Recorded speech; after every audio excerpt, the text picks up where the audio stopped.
百零萬可能就可以買中山、珠海，但係而家百零萬喺深圳關內，竟然可以買到大三房，真係以前真係諗都唔敢諗嘅，而家真係可以諗諗，可以考慮一下。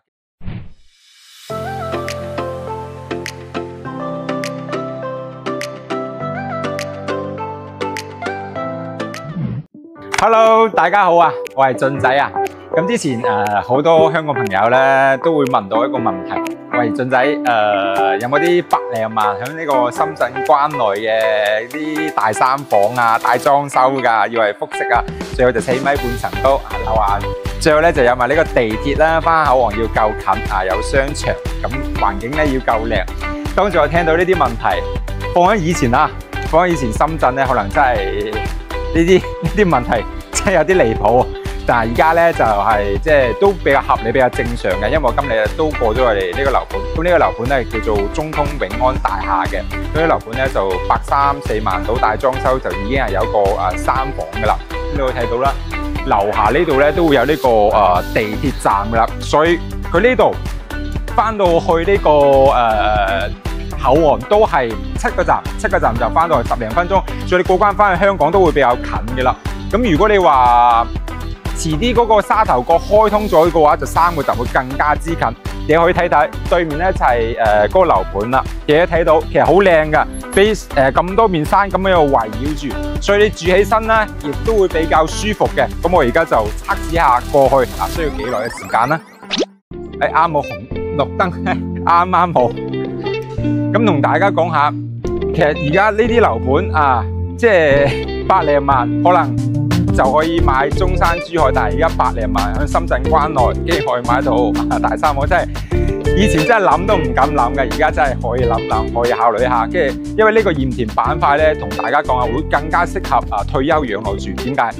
因為羅湖啊，或者係福田啊嗰啲地方嘅話，佢個節奏相對嚟講會比較快啲。我哋香港節奏都咁快，你退休養老住仲住得咁快嘅節奏喺嗰度咩？係咪先？肯定唔會噶啦。咁住翻啲環境咁靚嘅地方住起身，空氣都清新啲啦，係咪？咁有人會問到，喂，鹽田板塊，喂，係咪好偏僻啊？其實咧，以前係，但係而家咧就唔係噶啦，已經係發展起身噶，都會比較成熟噶啦。咩商業啊、住宅啊、公寓啊呢啲行政配套已經全部都係會比較完善噶啦。你會睇到出行嘅話，坐地鐵就搞掂噶啦。咁6樓都會有啲大型嘅商場，所以啲衣食住行又有公園、散步又冇問題。又望住啲咁靚嘅，睇藍天白雲呢啲感覺，咪退休住嗰啲感覺咯。喺呢度住真係嘆世界嗰啲感覺啊！咁我哋唔講咁多啦，一齊過去樓盤睇睇。OK， 咁我而家咧就入嚟售樓部啦。咁呢個咧就售樓部一個區位圖啦。咁而家就先同大家講下呢度嘅位置啦，以及配套，甚至乎點樣去翻去香港嘅。咁項目名咧係叫做呢個中通永安大廈嘅。咁佢位於咧就係呢個鹽田嘅板塊。其實鹽田即係好多人嘅認知就係呢個貨運為主嘅。其實咧而家鹽田咧都係發展得比較成熟㗎啦。佢會有呢個住宅啦、商業啦、甲級寫字樓啦、公寓啦等等嘅。你可以睇到咧，佢啲都會比較成熟比較繁華嘅。其實鹽田咧，同大家講下，會更加適合退休養老，因為佢節奏會比較慢啲佢唔似得呢個羅湖啦，以及呢個福田啦嗰邊嘅話，佢節奏會更加之快。喺呢度退休養老住咧會更加舒服嘅。咁再睇翻呢個區位啦，啱啱亦都講到啦，呢個項目咧叫做中通永安大廈，位於呢個鹽田最中心嘅一個板塊嚟嘅。咁你去睇翻佢會俾呢個梧桐山咁樣去包圍住嘅，所以你喺呢度住，佢嗰個居住環境空氣質量亦都會比較高嘅啦。咁再睇翻呢個中通永安大廈，佢亦都會有呢個地鐵站嘅，距離地鐵站咧就800米，佢一共咧會有2個。第一個咧會睇翻呢個深外呢個地鐵站啦，以及呢個鹽田啲地鐵站。咁佢咧就夾喺中間嗰度嘅啫。咁你行兩邊嘅地鐵站都係800米，大概時間咧我就啱啱行咗下，大概都係10分鐘嘅時間。咁如果你又翻去口岸，即係點樣翻香港？以前咧就可以3個站就到呢個口岸，就到呢個沙頭角口岸。但係而家封咗啦，唔係封咗，係因為進行升級喺度。咁預計咧就明年先可以開翻。咁目前如果你又翻去口岸嘅話，就坐7個站就到呢個蓮塘口岸。7個站嘅話，大概時間我計咗計，大概就18分鐘。所以你通關翻到去香港，講緊都係30分內就搞得掂噶啦。咁呢度咧就係點樣去翻香港啦。咁再講翻佢周邊嘅一個商業嘅配套。咁佢樓下咧，佢會有一啲嘅底商都已經係有部分已經係開業噶啦。咁如果係大型一啲嘅 supermarket 咧，就係呢個憑廣達呢個4季商業噶啦。咁大概都係800米左右就去得到，行路都係行幾分鐘嘅時間嘅啫。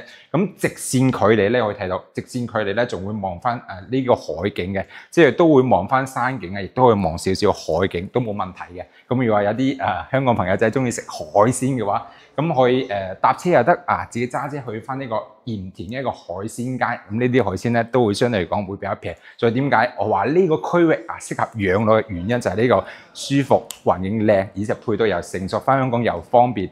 咁佢個區域位置咧就大概講到呢度先啦，先到嗰邊再講下呢個沙盤。咁我而家咧就嚟到呢個項目嗰個沙盤嗰度啦。咁同大家講下呢個中通永安大廈呢個項目，佢佔地咧去到12000方嘅。咁佢建築面積咧去到接近10萬平方。咁佢由呢個商鋪啦、空中花園啦、A 棟、B 棟咁樣去組成嘅。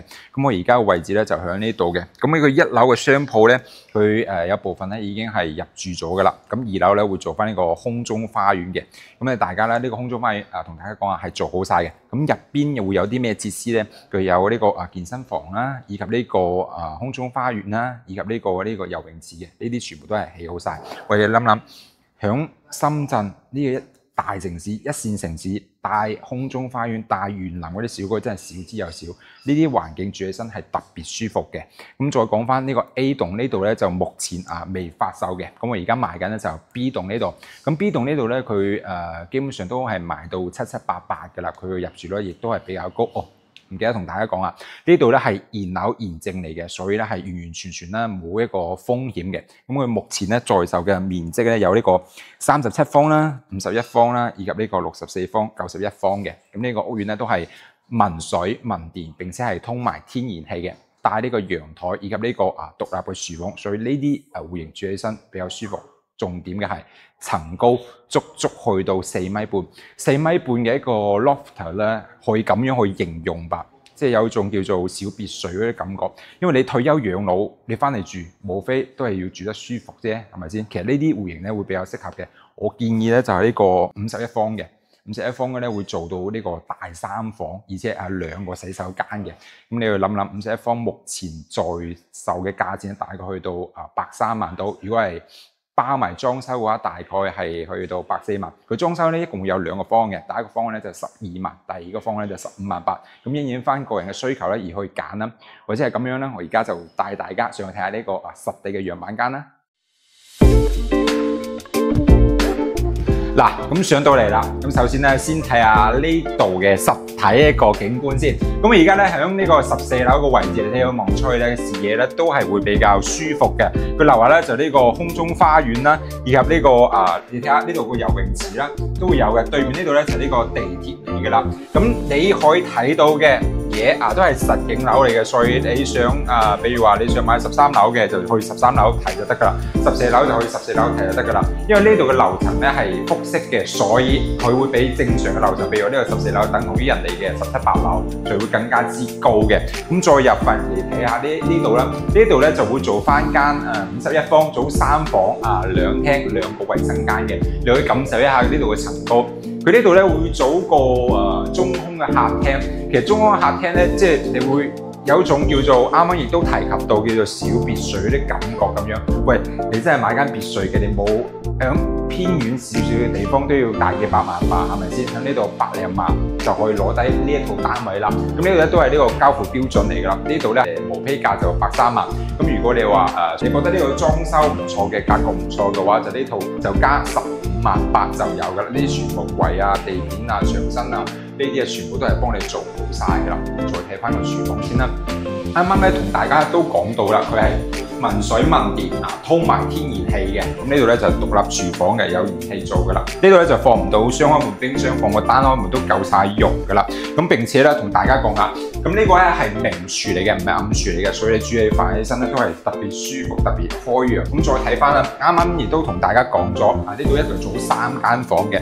咁一入門口咧，就呢度位置咧就會做第1間房嘅。咁其實呢間房咧會有少少缺陷嘅，同大家講啦，就係呢隻門啦。因為呢度就唔建議做呢種建議做咧就係呢種叫做趟門咧，會更加之慳地方嘅。同大家講下呢度嘅一個裝修方案咧，係可以去更改嘅，即係比如話你覺得即門唔得，或者係嗰啲櫃唔得，你可以更改，隨時更改都冇問題嘅。咁門口呢度咧會做翻塊鏡嘅，鏡嘅話就顯得個整體空間咁更加之闊落啦、舒服啦。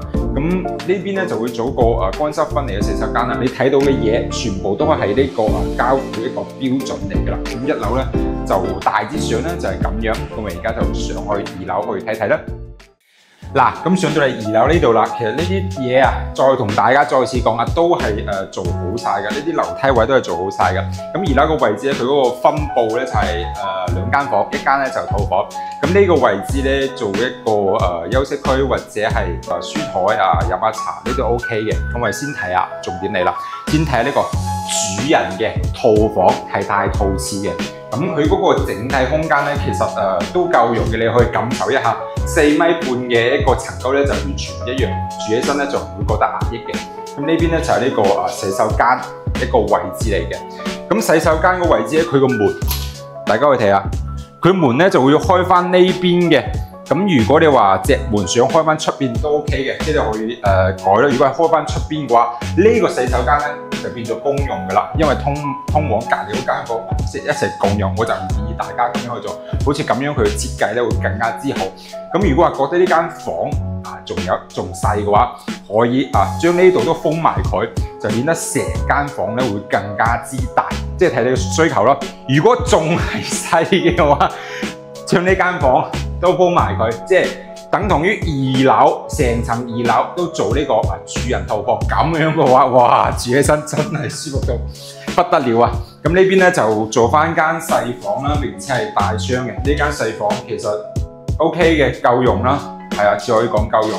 我就建議，如果係中意嘆嘅、中意享受嘅朋友，成層做主人房會更加之舒服。咁我而家呢一間咧就51方嘅，咁而家就過去隔離睇下，另外一間37方嘅。咁而家就過去37方去睇下先。咁呢度咧就係佢一個交付標準嚟嘅，你可以感受下呢個過道咧，佢足足去到2米嘅。咁平時啲過道咧大概都係1.5米，去到盡都係1.8米嘅，所以呢度過道咧會特別之闊落嘅。咁你再睇下，係咪有啲凌亂啊？其實咧呢一排過去咧已經係全部都係賣晒嘅，呢啲全部都係搞緊裝修喺度，所以咧相對嚟講凌亂少少。咁而家就入嚟呢間37方去睇睇啦。37方咧佢係做咗2房嘅。咁一入門口咧就呢個廚房嘅位置啦。其實佢廚房位置咧做咗一個開放式嘅。咁你又可以睇下呢個37方。我個人咧就覺得麻麻地，係啊。咁睇翻呢度咧就會做翻個洗手間嘅乾濕分離嘅洗手間。佢呢個洗手間其實有樣嘢真係我覺得唔係幾合理，你睇下，喂，隻門咁樣開，你估下個廁所喺邊度？響後邊咁樣，知唔知佢有啲尷尬？有陣時候你睇下咁樣個位置，即係會比較逼。如果你將呢隻門做一個趟門嘅話，相對嚟講會比較好啲，因為咁樣嘅話其實真係唔係幾合理嘅，個人覺得。就如果係中意呢種戶型，我建議就做翻個趟門。咁呢啲櫃位呢個都係做好晒㗎，做一個儲物櫃咯。呢啲櫃都係做好晒俾你㗎。咁呢套單位咧，先同大家報下價錢啦。佢大概就係81萬左右81萬左右，加埋裝修係咯，81萬出啲就搞得掂㗎。就嗰度落嚟。咁隔離嗰一間咧就去84萬，相差嘅話大概30萬左右，包裝修。咁呢度咧就呢個客廳一個位置嚟㗎。佢呢度咧仲有一樣嘢，我覺得個人覺得麻麻地嘅，因為佢為咗做2房，所以佢全部都係封晒嘅，所以你會感覺得到相對嚟講冇啱啱嗰個咁舒服嘅。咁個人就覺得還可以咧喺因應翻每個人嘅喜好唔一樣咧，咁再睇翻個露台位置。咁呢個都係實景嚟㗎啦。而家係響14樓，你望出去嘅視野都係會比較開揚、比較舒服。樓下空中花園啊嗰啲都係做好晒㗎啦。咁呢個露台位置咧都係比較大，即係放個洗衣機、晾下衫都係夠晒用㗎啦。咁1樓就大概咁樣嘅分佈啦。咁我而家就上去2樓睇睇。嗱，咁上到嚟2樓呢個位置，2樓嘅佈局咧共就係2間房，咁中間咧就係一個過渡位啦。我覺得佢唔合理嘅地方咧係咩？要全成層封嘅話，你自己身就冇咁舒服。雖然價錢係會平啲，如果你要住嗰個就建議呢度咧就唔好封佢啦，即係留翻個叫做中空客廳啦。如果你留咗個中空客廳嘅話，你會有一種叫做小別墅嘅感覺。咁呢一邊成排落去咧，會做翻間房又大啲，你住得舒服啲。咁你可以先感受一下每一間房嘅一個空間感。其實空間感OK 嘅，即係唔會話十分之大咯，但係都夠晒用、夠晒住嘅啦。咁嗰間房咧會相對嚟講更加方正啲，並且咧會大窗，住起身咧會更加之開揚、更加之舒服嘅。呢間房咧就會更加之方正，啱啱嗰度咧就冇咁方正嘅。咁佢採光咧亦都 OK 嘅，攝影師過嚟可以感受一下呢度嘅採光啊，樓下嗰啲空中花園你睇到未啊？都係完全做好晒㗎。咁呢度你會睇到對面咧已經係有部分咧已經係入住咗響度㗎啦。係啊，所以呢度咧係現樓現值，所以你買翻嚟咧即係冇任何風險㗎啦，已經即係你搞掂晒手續咧，可以即刻搬過嚟住。咁好似呢度單位咁樣。37方嘅總價包裝修大概係110萬到，咁你會揀51方嗰隻啊，51方嗰隻咧就大概係140萬，咁呢隻咧就110萬，你會揀51方啦，定係37方咧？評論區話我知啦。咁今期咧就差唔多噶啦，就大概到呢度。咁如果各位朋友仔咧對呢條視頻感興趣嘅，記得俾個 like 我，或者係訂閱一下，或者係將呢條片去 share 有需要嘅朋友都完全冇問題。亦或者WhatsApp聯繫我發啲更加詳盡嘅資料俾你睇。咁今期咧就到呢度啦，下期再見啦，拜拜。